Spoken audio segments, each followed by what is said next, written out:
Mungkin ada yang belum tahu apa sih FPHW itu dan juga visi misinya sebenarnya apa, Pak? Forum Persaudaraan Hijrah, poinnya adalah di sana, kemudian ada wasitiyahnya. Jadi ini memang satu wadah, kumpulan teman-teman, boleh dibilang yang hijrah, dari sesuatu yang mungkin kurang baik, menuju ke baik, atau sudah baik menjadi jauh lebih baik. Sehingga forum ini, kita bentuk, karena memang kita sebagai masyarakat Indonesia yang harus taat terhadap ketentuan negara, harus ada lembaga formalnya, sehingga kita bentuk Forum Persaudaraan Hijrah Wasatiyah. Nah, FPHW ini kan bekerja sama dengan BNPT nih, ya Iya, Pak ya. iya. Kerjasamanya seperti apa sih? Berarti kan ini juga untuk mencegah dan juga memberantas terorisme dan paham radikalisme, betul ya Pak ya? Betul, recovery program untuk kita semua. Jadi pengalaman ini nanti kalau seandainya dibutuhkan, kita dipanggil oleh BNPT, kita siap hadir. Supaya BNPT pun yang memang sudah piawai, expert untuk menentukan, wah golongan ini radikal atau apa, tapi kita punya pengalaman. Kita dulu pelakunya, boleh dibilang seperti itu. Jadi atas dasar itu kita mungkin berharap bisa memberikan satu data yang lebih valid kepada pihak BNPT, pemerintah atau bagian terkait untuk menangkal intoleransi, radikalisme, dan terorisme.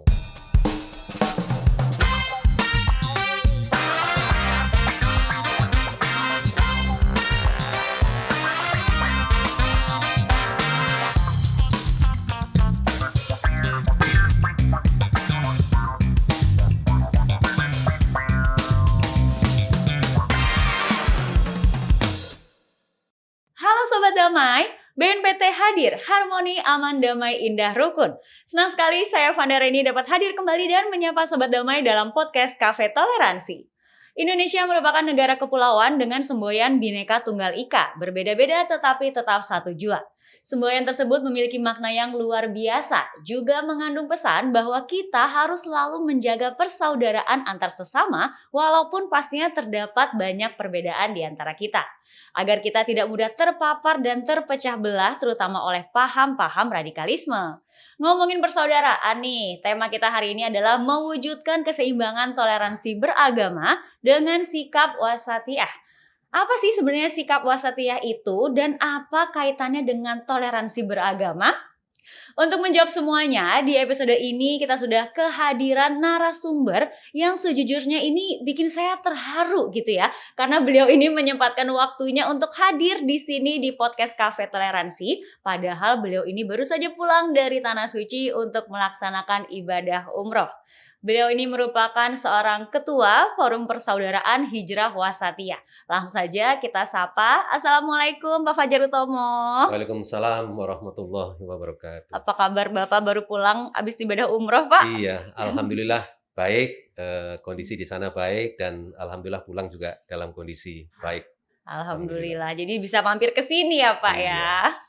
Nah, Sahabat Damai seperti biasa kita di sini sudah melakukan swab antigen dan juga protokol kesehatannya sangat ketat dan kita juga sudah melakukan vaksin ya Pak ya. Iya. Kalau gitu saya Confirm. persilakan untuk membuka masker Pak.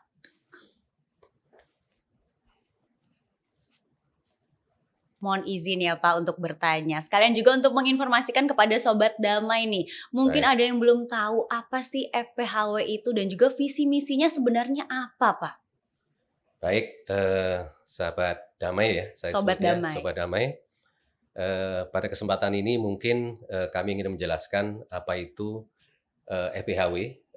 Mungkin kepanjangannya adalah Forum Persaudaraan Hijrah Wasatiyah. Ini adalah satu forum, jadi mungkin saya agak kupas sedikit, mudah-mudahan nggak terlalu panjang. Forum Persaudaraan Hijrah, poinnya adalah di sana, kemudian ada wasitiyahnya. Jadi ini memang satu wadah, kumpulan teman-teman, boleh dibilang yang hijrah, dari sesuatu yang mungkin kurang baik, menuju ke baik, atau sudah baik menjadi jauh lebih baik. Yang umumnya memang terdiri dari dulu mantan-mantan dalam satu golongan atau aliran yang sebetulnya justru banyak kita temukan hal syubhatnya, penyimpangan sebetulnya, baik dalam hal akidah, muamalah, kemudian ibadah, akhlak dan adab gitu. Dan ya alhamdulillah kita masih diberikan kesempatan Allah untuk bisa menemukan, oh ternyata kita ini masih ada yang salah, masih banyak salahnya dan kita harus berhijrah. Sehingga forum ini kita bentuk karena memang kita sebagai masyarakat Indonesia yang harus taat terhadap ketentuan negara, harus ada lembaga formalnya, sehingga kita bentuk Forum Persaudaraan Hijrah Wasatiyah.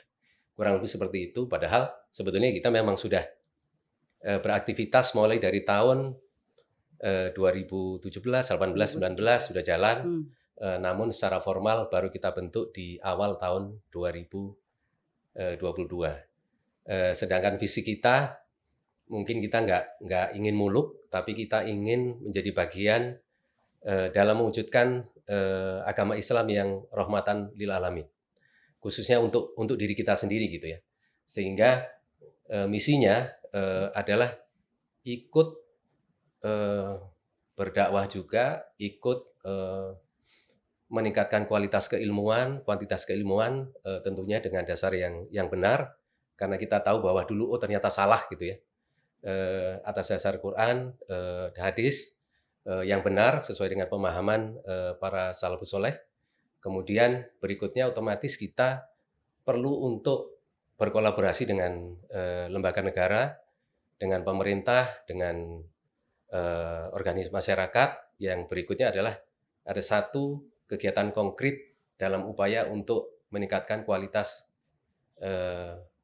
akidah kita, adab kita, untuk menjadikan agama Islam yang rahmatan lil alamin. Jadi sampai kalau bisa pada saat kualitas diri kita sudah baik, kita tidak ingin memecah belah, justru mempersatukan umat Islam, karena memang keragaman negara kita, baik dari jumlah kepulauan yang memang cukup banyak, agama, terutama Islam yang sebetulnya 90% ada di Indonesia, tapi memang cukup beragam.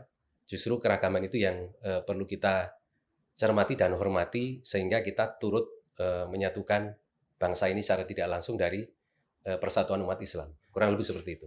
Nah, selama ini nih Pak, tadi kan Bapak udah menyampaikan visi misinya nih dari FPHW. Nah, sudah dilakukan upaya apa nih untuk merealisasikan visi misi tersebut? Jadi kita membuat kajian-kajian yang sifatnya menyampaikan hal-hal yang sebetulnya ini nanti seiring dengan IRT, intoleransi, radikalisme, dan terorisme, sehingga kita menghindari hal itu. Kemudian biasanya juga kita kemas kajian kita ini dengan wawasan kebangsaan, karena memang kita ingin menyatukan umat Islam, ingin menjadi bagian dari umat Islam yang satu, dan menghindari itu potensi terutama radikalisme dan terorisme. Sehingga wadah kita ini alhamdulillah memang di susunan pembina ada AMB Komjen Polisi Purnawirawan Pak Nur Faizi. Ini sangat membantu kita dalam memberikan wawasan itu.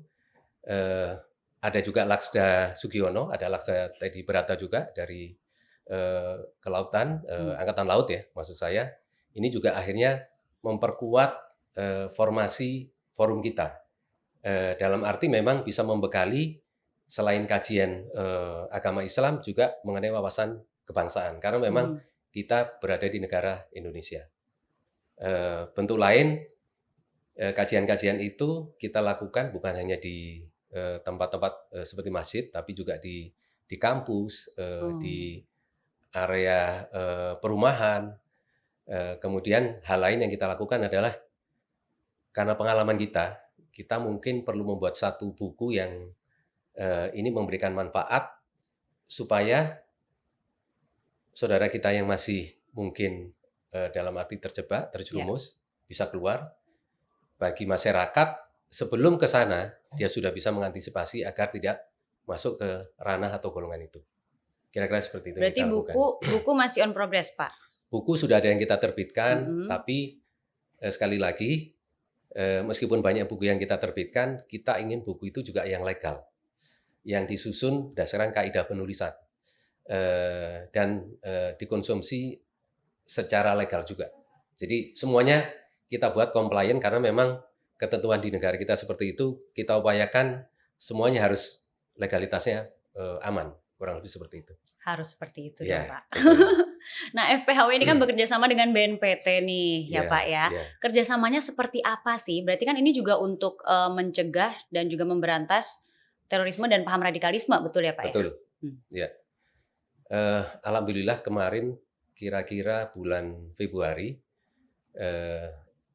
kita dalam proses legalitas dan cepat juga kita deklarasi kemarin tanggal 20 Februari 2022, tanggal yang cukup baik, tapi kita nggak menyatakan bahwa itu tanggal sakti, tidak. Jadi 222 20 Februari 2022.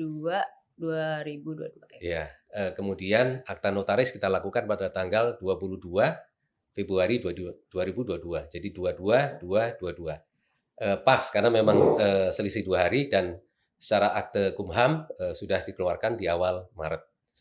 Nah ini saat kita berproses, alhamdulillah kita bisa bersilaturahim audiensi dengan Ketua BNPT Pak Komjen Boy Rafli waktu itu, dan langsung disambut baik untuk bisa MOU dengan pihak BNPT.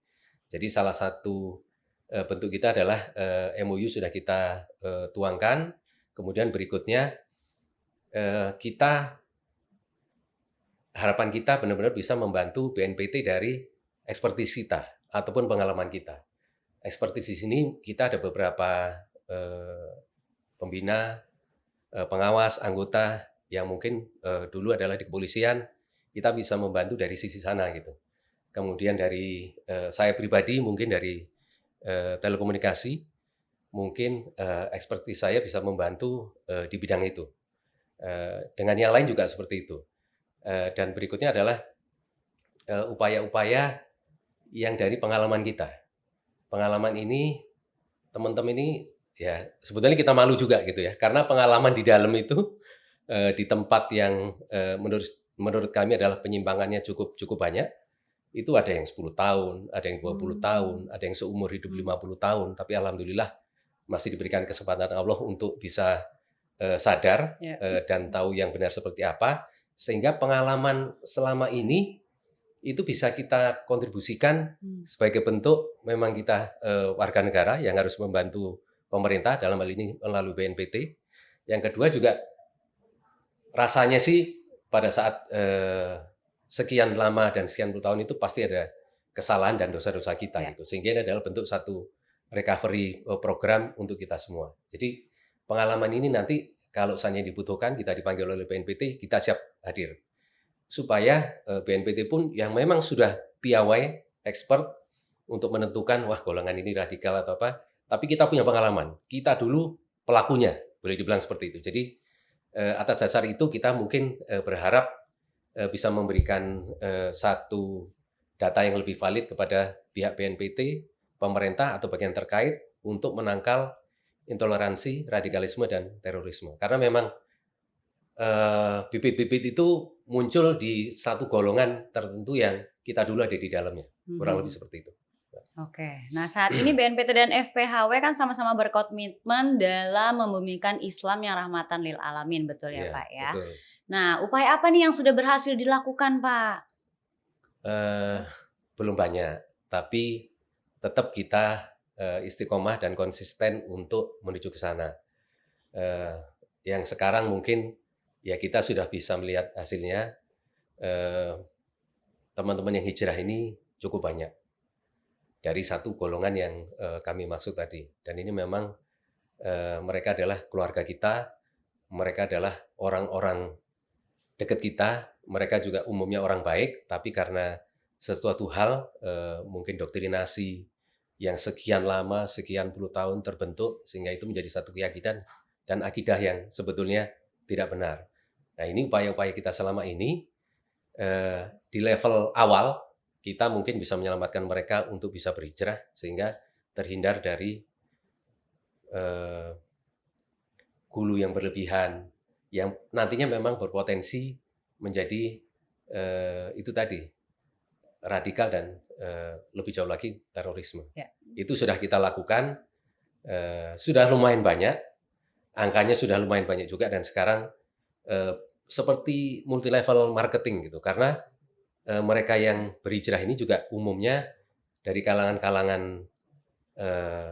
orang-orang pintar, cendekiawan, dalam kondisi yang berada, sehingga mereka juga bisa melakukan multi level dakwah berikutnya ke minimal saudaranya, orang terdekatnya, dan pihak-pihak lain gitu.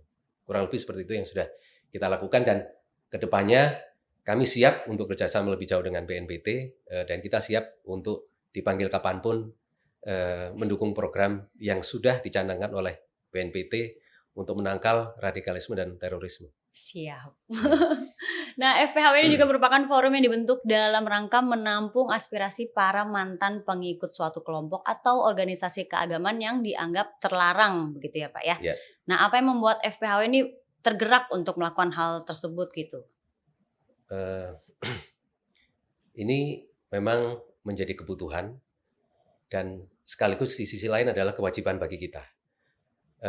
Awal-awal memang saya sampaikan yang hijrah itu mungkin hanya puluhan orang gitu. Tapi memang teman-teman yang hijrah ini itu tadi ada unsur, ada jenderalnya, ada expert IT-nya, ada ekonomnya, dan yang paling penting adalah ada ulamanya. Jadi ulama pun dulu ada yang sempat nyasar, terjebak. Sehingga pada saat mereka mendapatkan kesempatan untuk disekolahkan oleh mereka sendiri sebetulnya di Mekah, Ma'had Haram selama kurang lebih ada yang 10 tahun, ada yang 15 tahun, mereka tahu, oh sebetulnya agama Islam yang rahmatan lil alamin itu seperti ini. Tidak yang selama ini mereka yakini. Jadi penyimpangannya agak jauh, dan pada saat itu sudah bisa kita lakukan, teman-teman yang di sana sudah puluhan tahun, itu pada saat mereka berhijrah ada yang mengikuti kita. Padahal kita sampaikan kita ikuti agama Islam sesuai ajaran Rasul gitu. Jadi yang harusnya diikuti adalah Rasulullah SAW. Tapi mereka kadang-kadang masih memfigurkan untuk mengikuti kita, sehingga kita perlu seolah-olah harus bertanggung jawab gitu. Padahal dalam perjalanan nanti mereka akan kita arahkan yang benar. Kemudian ternyata setelah kita lihat, kita alami, teman-teman saudara yang hijrah ini yang sudah puluhan tahun di dalam, itu ibarat bahasanya mungkin kurang pas, tapi teman-teman yang ibaratkan ibarat sapi di dalam selama puluhan tahun di kandang, pada saat keluar dia oleng, nggak tahu ini dunia luar seperti apa gitu. Nah itulah salah satu tujuan dibentuk wadah ini, untuk mewadahi mereka yang memang perlu dituntun berikutnya harus kemana, yang benar seperti apa, diperlukan. Satu itu. Yang kedua, ternyata banyak juga tindakan-tindakan intimidasi, eksekusi, persekusi itu dilakukan di saudara-saudara yang keluar dari satu golongan itu. Makanya golongan ini menurut saya sangat ekstrim, sehingga yang di dalam perlu segera diselamatkan, yang di luar masyarakat lain jangan sampai masuk ke dalam. Gitu. Jadi untuk mencarikan istri pada saat keluar dari golongan itu hal wajar. Baru punya anak misalnya, saya yakin ini masih belum punya anak. Baru punya anak bayi, bapaknya hijrah gitu, harus keluar, harus diceraikan. Anak sama bapak ini harus keluar anaknya, atau bapaknya yang hijrah, bapaknya harus keluar. Kenapa gitu Pak? Itu adalah pemahaman dan akidah mereka di golongan itu. Sedemikian rupa. Jadi perceraian, pemisahan anak, orang tua, segala macam. Bahkan lebih jauh memang mereka meyakini karena di luar golongan mereka adalah dianggap kafir, bukan golongan mereka tidak mendapatkan hak waris. Sehingga udah menyebar kemana-mana juga. Jadi waris pun, seandainya mereka bukan golongannya, nggak akan dikasih. Confirm nggak akan dikasih. Pernikahan harus antar mereka. Di luar golongan mereka dianggap ya memang karena orang kafir harus diimankan dulu baru dinikahkan. Jadi kita menampung hal-hal semacam itu, sehingga di forum persaudaraan hijrah wasatiyah ini ada beberapa bagian, ada divisi hukum, ekonomi, kemasyarakatan yang menghandle nanti perceraian di rumah tangga, kekerasan segala macam, kita wadahi. semampu kita. Mhm. Jadi semampu kita. Namun kita bersyukur teman-teman ini eh, cukup baik, responsif, beberapa yang memang memiliki kapasitas, sehingga di seluruh Indonesia kita punya perwakilan. Ada yang legal di bawah FPHW, ada yang tidak secara legal, tapi mereka semuanya sangat rapi berkoordinasi dengan kita semua. Kurang lebih seperti itu. Jadi ini pekerjaan yang cukup berat lah. Di dalam sendiri cukup berat, tapi kita juga sangat ingin berkontribusi untuk negara, salah satunya melalui BNPT. Tapi FPHW ini kan pasti ada pertentangan mungkin ya, atau mungkin Iya. ada yang ada teguran atau mungkin nggak setuju dari organisasi yang terlarang itu, yang mungkin sekarang masih aktif. Begitu melihat ada FPHW gitu kan, mungkin pernah nggak sih Pak ditegur atau ditentang gitu? Kalau ditegur, saya belum pernah merasa ditegur. Ditentang, mungkin ada pertentangan, tapi belum terlihat bagi kita. Mungkin di media sosial ada, tapi karena secara legalitas, materi, personil kita mungkin boleh dibilang memenuhi syarat semua, secara teknis maupun administrasi, karena ada Bapak Komjen, ada Pak Laksda, ada Dewan Pakar kita, kemudian ada teman-teman yang cukup expert gitu ya dan punya pengalaman. Selama ini belum ada kendala yang berarti lah. Di sisi lain memang compliant dari semua legalitas kita penuhi. Jadi mungkin nggak ada yang berani Pak. Mudah-mudahan. Tapi kita nggak berniat untuk berani atau enggak, melawan atau merusak, tidak.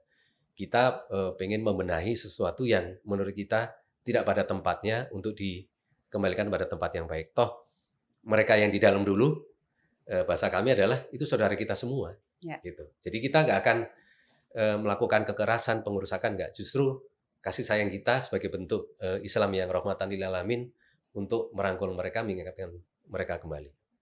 Demikian. Nah, kalau sekarang ini kan apa-apa itu dari media sosial ya Pak ya. Iya. Kayak menyebarkan kebaikan dari sosial media, menyebarkan kebencian, hoax juga dari sosial media gitu ya. Jadi media sosial ini kerap menjadi sarana dakwah yang disusupi narasi-narasi kebencian juga nih. Namun sebagian masyarakat juga melihat isu radikalisme ini sebagai isapan jempol semata. Menurut Pak Fajar gimana? Itu memang salah satu tantangan sosial media sudah terbuka sekarang. Semua device, semua hal ada di genggaman tangan kita. Ya. Gitu ya. Jadi semua bisa kita lakukan. Menurut saya, secara prinsip, mungkin secara syariah juga, pada saat kita memiliki satu keilmuan yang cukup baik secara fundamental, dan hati nurani yang baik, mestinya kita bisa memilah, memilih, memfilter mana yang sebetulnya disusupi hal-hal yang negatif dan mengarah ke radikalisme. Di sisi lain, saya melihat dari perspektif teknologi ya. Kebetulan saya memang orang teknologi. Saat ini memang sudah memungkinkan satu contoh podcast hari ini gitu, mungkin akan dipotong hal tertentu dan dimodif. Jadi ini bisa menjadi bukan disusupin tapi memang dimodifikasi. Ada juga yang dengan apps wajahnya Mbak Mada mungkin diganti dengan wajahnya Mas siapa gitu. Kan sangat bisa. Dengan gerak milik mulut segala macam sangat bisa dengan teknologi. Ini juga perlu kewaspadaan sekali lagi pada saat sebetulnya kita tahu prinsip yang benar, ya kita harusnya tidak terpengaruh. Tapi masyarakat kita kan heterogen, ya.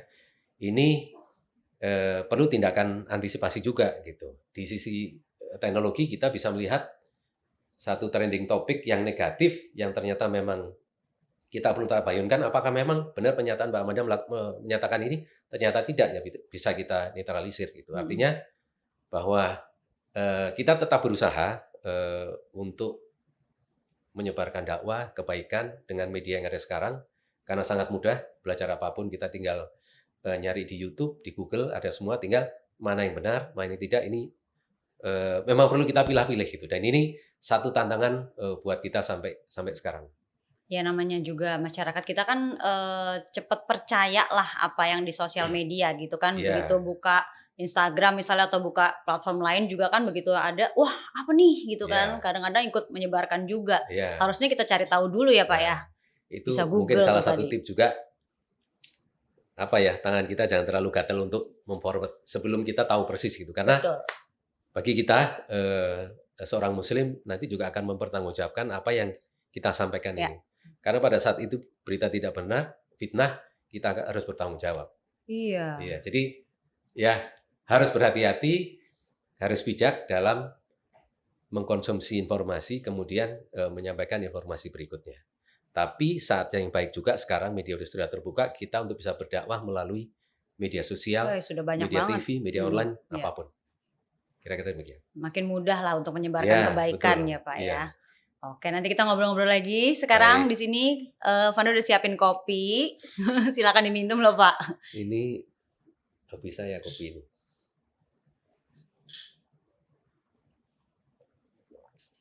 Pak Fajar tiap hari emang suka ngopi juga? Setiap hari. Saya punya satu tempat kayak gini juga, memang khusus untuk ngopi saya, Di rumah? di rumah.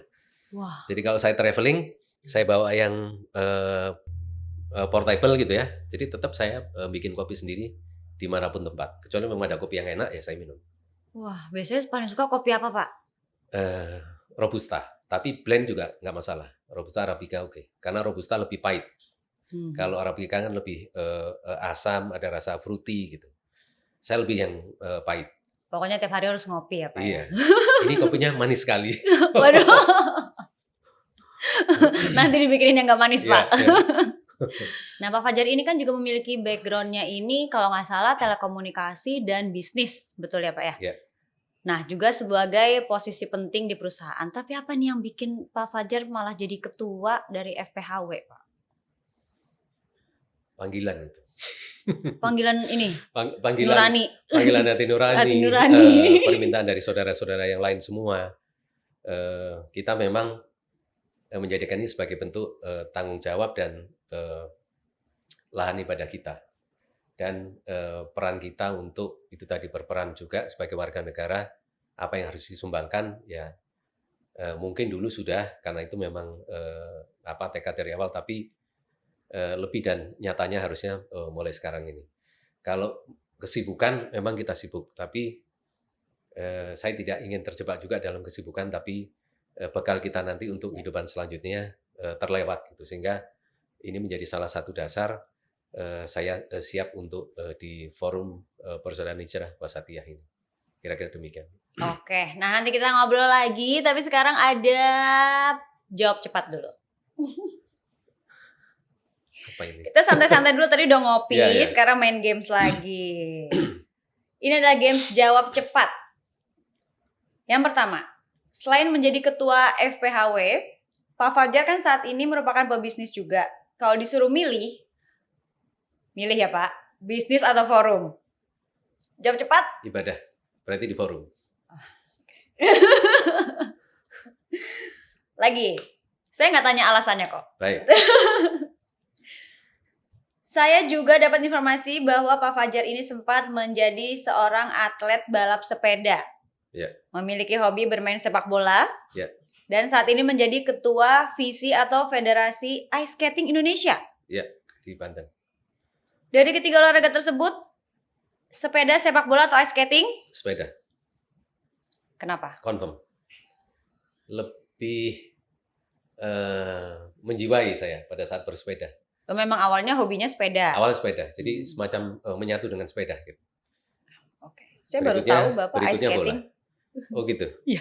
Ice skating belum begitu memasyarakat, tapi kita sudah mulai membina atlet-atlet junior. Seniornya belum terlalu banyak, tapi hampir semua wilayah sekarang sudah ada, karena di PON biasanya ini pertandingan juga.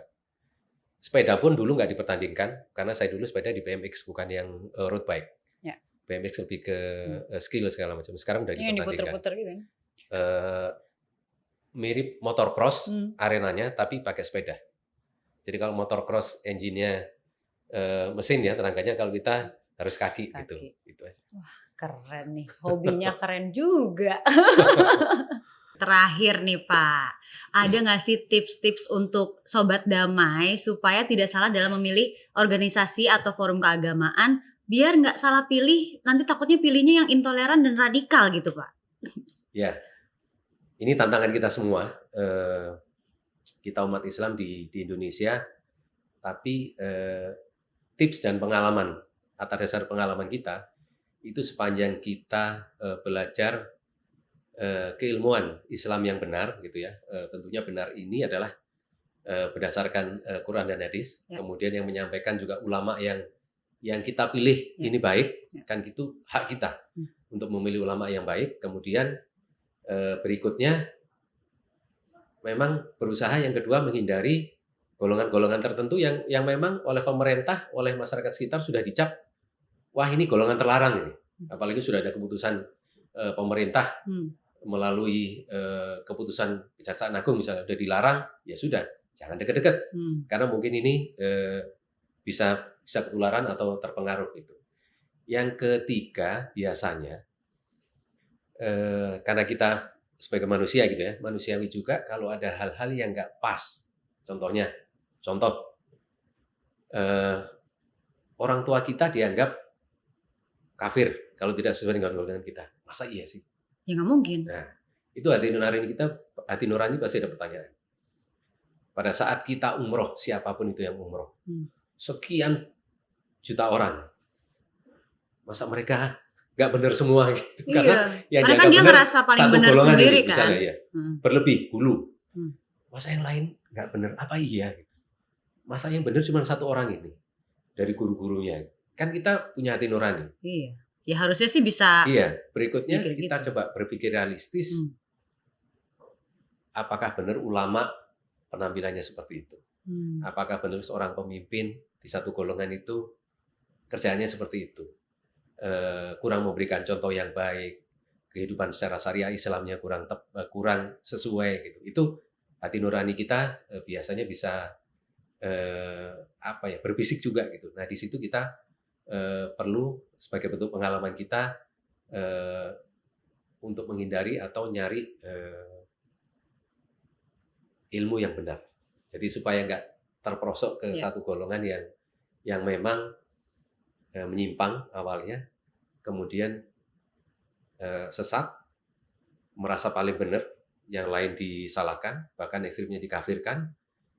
Dan kalau mereka punya satu wadah organisasi yang cukup baik, keuangan cukup baik, sangat mungkin dan potensi untuk menjadi radikal. Karena mereka menghalalkan yang namanya berbohong, berstrategi untuk culas segala macam, karena dia berhadapan dengan orang lain. Meskipun itu pemerintah, meskipun itu pejabat, kalau bukan dari golongannya, tipu aja. Kita bilang seperti ini aja gitu. Yang penting tujuan tercapai. Dan itu pada saat itu tadi punya satu keuangan yang cukup untuk bisa bergerak. Begitu pemimpin bilang jalankan. Karena militansi golongan tertentu di mereka itu memang sudah terbentuk sangat kuat. Hal-hal apapun bisa dilakukan. Saya nggak menyampaikan secara rinci, tapi hal-hal apapun sangat bisa dilakukan. Dan itu perlu dihindari oleh seluruh masyarakat. Tadi saya ulang tipsnya, memang salah satu memang harus kalau bisa punya dasar ilmu yang benar, terutama dalam hal akidah, tauhid gitu ya. Dan bebas kita nyari guru. Sekarang preferensi di YouTube di ini tadi saya dengar di Masjid Kementerian BUMN, pematerian cukup baik, kajiannya itu adalah menurut saya ilmu-ilmu yang baik gitu ya. Tapi kalau sudah ada tanda-tanda, ini tips berikutnya, ditutup-tutupin, agak tersembunyi menyampaikannya, perlu hati-hati. Jangan disampaikan ke orang lain ya, misalnya gitu. Oh, contohnya ada kata-kata seperti itu. Ya, jadi ini hanya untuk kita aja nih. Ini harus rahasia. Jangan sampai meskipun ke keluarga, kalau belum waktunya, jangan sampai. Satu itu. Yang kedua, apa yang dilakukan hanya boleh melalui jalur mereka dalam hal keilmuan. Contohnya? Belajar sholatnya hanya dari mereka misalnya. Dari buku lain nggak boleh, nggak sah. yang benar ajaran ini dari mereka gitu. aja, dari golongan mereka aja yang mungkin mereka merasa punya runtutan sanat lah, yang jalur yang benar gitu. Orang lain nggak ada yang benar dari mereka, dan tidak boleh belajar di tempat lain. Buka YouTube, buka kitab lain, buku lain, tidak boleh. Karena yang lain itu dianggap adalah kitab-kitab karangan misalnya. Jadi salah satu tanda-tanda seperti itu. Yang ketiga, mereka memang bagi kita orang Islam gitu, pada saat diminta untuk infak, bersedekah, beramal jariah, pasti semangat dong. Iya. Kenapa? Karena kita meyakini bahwa itu tabungan kita di akhirat nanti. Tiga hal yang akan berlanjut terus adalah amal jariah, anak yang bermanfaat, ilmu yang bermanfaat, anak yang soleh, ilmu yang bermanfaat. Amal jariah ini sehingga menjadi sesuatu, wah saya ini nabung untuk akhirat. Iya. Jariah saya gitu. Nah, mereka menetapkan satu ketentuan itu, tapi dengan angka yang cukup besar dan tidak sesuai syariah. Gitu. Maksudnya angkanya diharusin gitu Pak? Ditetapkan, misalnya kalau kita zakat ya 2,5%. Ini jauh di atas itu. Dan ditentukan harusnya ibadah yang sunnah menjadi ibadah yang wajib. Karena kalau nggak melakukan itu, salah atau nanti udah dikeluarkan dari organisasi? Ya, dihukumi untuk keluar dari golongan mereka. Kira-kira seperti itu. Itu salah satu tanda-tanda mungkin harus dihindari oleh siapapun. Golongan yang tertutup dan yang merasa paling benar biasanya memang nutupi sesuatu yang memang hanya boleh mereka. Sama kayak penipu aja gitu. Pada saat kita ditelepon penipuan, tolong transfer sekian ya, tapi jangan bilang aja, pokoknya cepat, lakukan di ATM, lakukan ini cepat. Kurang lebih memiliki tanda-tanda yang similar. Jadi itu yang harus dihindari. Mudah-mudahan semuanya sobat-sobat juga terhindar, banyak doa agar terhindar dari itu yang sudah di dalam. Mudah-mudahan Allah segera memberikan kesadaran bagi kita menjadi umat Islam yang satu, yang rahmatan lil alamin, adalah sesuatu yang saya rasakan indah dan damai gitu, tenang gitu. Itu yang kita rasakan setelah kita semua teman-teman hijrah itu hidup lebih enak gitu. Itu tadi salah satu lagi saya tambahkan, kalau sholat harus di tempatnya mereka. Kalau nggak di tempat mereka, masjid mereka nggak sah, atau mungkin masjid itu dianggap tidak suci. Dulu kita harus kalau sholat Jumat nyari di mana, jauh gitu. Sekarang kan dimanapun, apalagi masjid ini, aduh bersih banget. Iya, bisa di mana-mana. Nah, itu membuat kita jauh lebih nyaman, lebih damai gitu. Tapi dulu ya mungkin terkungkung nggak terlalu berasa, karena memang doktrinasi yang berkelanjutan terus-menerus sehingga membentuk satu hal yang menjadi keyakinan dan akidah gitu.